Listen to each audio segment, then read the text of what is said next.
Buenos días, tardes o noches, donde quiera que me estén escuchando. Este video es para la actividad de comunicación asertiva y efectiva. Y la actividad número 4, ¿no? Entonces en esta actividad pues tenemos que realizar un material de actividad donde se nos permita ver nuestro punto de vista sobre la comunicación efectiva y cómo y su importancia en los diferentes contextos. Empecemos diciendo que la comunicación es la mayor ventaja que tiene el ser humano sobre las demás especies en este planeta. Por supuesto que existe comunicación entre especies, digamos que que es una cuestión más gesticular.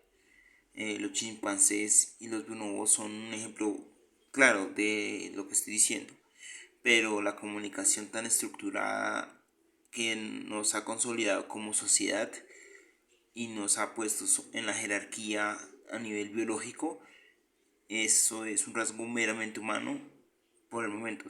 Digamos que si se descubre otras especies en el espacio, pero bueno, esos son, digamos que, teorías y todavía están en tela de juicio, ¿no? Entonces empezamos diciendo que pues es fundamental comprender que hay tres núcleos en la comunicación, que es la variable interpersonal, se refiere a, digamos, al individuo como tal.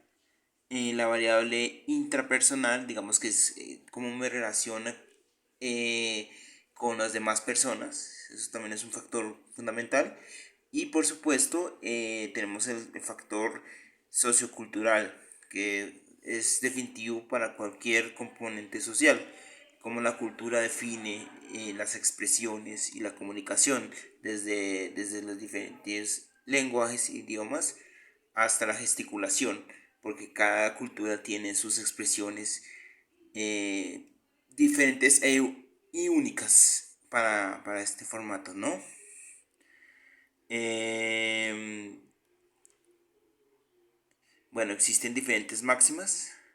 La máxima de cantidad, que es, digamos, que la información relevante ni más ni menos, o sea, ser muy concreto, muy preciso con la información que quiero expresar, con el mensaje que quiero comunicar. La máxima de calidad, que es que si la información que yo quiera comunicar sea veraz, eh, ¿no? O sea, que sea verdadera. La máxima de relevancia o pertenencia, que es el proporcionar información de interés y digamos que haya continuidad en el mensaje que yo quiera transmitir, por supuesto, ¿no? La máxima de modo, que evidencia la ambigüedad, o sea, responder de manera clara y, digamos, tener una escucha activa durante el intercambio del mensaje, por supuesto. Además del componente de la comunicación no verbal, tal como nos indican, digamos, los axiomas de la comunicación. El primer axioma es imposible no comunicar. Digamos que en nuestra misma relación ya estamos comunicando nuestras intenciones, nuestro interés referente a otra persona, por ejemplo. Entonces el lenguaje verbal constituye más del 60%, 65% de la comunicación, diría yo. Entonces, por supuesto, la comunicación se divide en partes, en los gestos, las manos, las posturas, el tono de la voz con el que yo me comunico, si es lento, pausado, si es, digamos, tiene un poco más de carácter fuerte, depende, digamos, que la intencionalidad. Y pues está también el componente de la distancia. Digamos que la distancia define, digamos, en qué medida la persona confía en mí. El espacio personal marca una diferencia muy importante. Entonces digamos que dentro de los factores asociados al lenguaje verbal está el tono, el ritmo, el volumen, los silencios, los timbres, por supuesto. Entonces todo esto lo llamamos para la comunicación paralingüística, Y los factores asociados al comportamiento están la expresión facial, la mirada, la postura, los gestos, la proximidad del espacio personal. Estos algunos hacen parte de la kinestesia y otros de la proximesia. Entonces está entre la comunicación no verbal está dividida pues, en dos grandes categorías, la paralingüística y la kinestesia. Los gestos que hacen parte pues, de la comunicación kinestésica, ¿no? Entonces son movimientos corporales propios de la articulación, principalmente en los movimientos corporales que yo realizo, las manos, la cabeza. El gesto emblemático son señas emitidas intencionalmente. Están los gestos ilustrativos que se producen durante la comunicación para ilustrar, digamos, no sé que está mal definir con la misma palabra, pero para enfatizar, digamos, que en mi mensaje están los gestos patonográficos que se acompañan de las palabras. Entonces, mientras yo digo algo, si tengo algunos comportamientos, estoy enfatizando con esos movimientos. Refleja las emociones, entonces no es lo mismo si yo digo qué feliz día o qué feliz día, por supuesto, pues hay una variación grandísima. Los gestos reguladores pues, tienen que ver con formar o acelerar, indicar que dónde se debe continuar. El modo de intención de la voz, si se habla, si el tono es adecuado, si el ritmo es adecuado, si la intensidad es adecuada, la intención, el uso, que es la intención oral. Desde la promexia, digamos que lo que les mencionaba anteriormente, que es, digamos que la distancia que yo tengo con una persona, por ejemplo, si tengo una distancia de 45 centímetros, digamos que es una distancia de parejas, donde hay una confianza. Si hay una distancia de 45 a 120 centímetros, digamos que es una relación de amigos, de trabajo, donde hay un cierto nivel de confianza.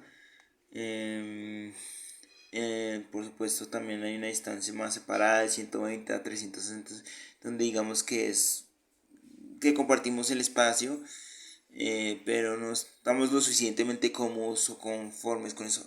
Y pues está la distancia utilizada en discursos, que es como de más de 360 centímetros, que nosotros queremos dar nuestra idea, pero pues no hay confianza. La kinestesia, parte de la comunicación oral que se expresar a través de diferentes movimientos corporales, como por ejemplo lo que estoy haciendo con mi mano, que no se ve muy bien desde el video, pero pues la intención comunicativa, digamos que no es lo mismo decir algo con ansiedad o en un tono como de consejo. Varía mucho, entonces no es lo mismo decir tienes que tener cuidado porque si no te puede pasar, bueno, o digamos con una forma más aversiva, pero tienes que tener cuidado o va a haber consecuencias. Ahí pues intento hacer la diferenciación, ¿no? La intención informativa, pues ser dar datos, hechos. Entonces si yo quiero informar, compartir una información que yo tengo, pues tiene una intención diferencial. En la intención persuasiva, entonces digamos si quiero convencer algo, no mire, invierta en esto y verá que usted va a recuperar su inversión. Es un ejemplo. Por supuesto. Una intención apelativa, pues digamos que es digamos que yo quiero dar a conocer cierto mensaje. Una intención de advertencia, por supuesto, sí. Ojo, peligro, con cuidado, que peligro. Entonces pues el contenido de esta materia es muy significativo. Digamos que desde la perspectiva de mi carrera como estudiante de psicología, la comunicación es más del 85% de lo que un psicólogo debe hacer. si usted quiere, digamos, convencer a un paciente, a un consultante, de que lo que yo le estoy diciendo es, digamos, tiene valor para que la persona aplique, pues necesito tener unas herramientas de comunicación y una personalidad que me permita convencer a mi consultante de que lo que le estoy diciendo tiene efectos prácticos en su vida. Si no me comunico adecuadamente, si no tengo, digamos, la capacidad para distinguir la distancia que yo tengo que tener de a partir del movimiento, de la expresión corporal del individuo, pues digamos que eso va a dificultar profundamente mi relación durante el proceso. Incluso la primera impresión que le doy a una persona al llegar a mi consultorio va a definir profundamente todo el procedimiento. Entonces, digamos que el contenido de la comunicación asertiva y efectiva es fundamental desde mi punto de vista para el desempeño de mi profesión. Por supuesto que la comunicación siempre va a ser parte importante, no solamente en mi carrera, sino en el desenvolvimiento de la vida diaria. Pero pues me parece importante que la universidad de este espacio, digamos, para tener un componente, digamos, ilustrativo sobre, digamos, los componentes más básicos de la comunicación, porque digamos que es algo que utilizamos día a día, pero que no, a la cual no se nos entrena adecuadamente muchas veces. Por eso es que hay personas que tienen dificultades para comunicarse, pero digamos que eso también parte desde el individuo. Digamos que no es lo mismo el contexto social en el que yo me crié al que se crió otra persona. Eso marca una diferencia muy sustancial. Pero pues por eso y muchas otras cosas es fundamental el hecho de que se nos haya brindado este espacio para desarrollar habilidades comunicativas efectivas y digamos que nos permitan desenvolvernos como seres humanos mucho más empáticos. Me parece fundamental. Bueno, con esto concluye. Deseo muchas gracias a los docentes que vean esta actividad. Ha sido una experiencia muy agradable y muy grata. Y hasta la próxima.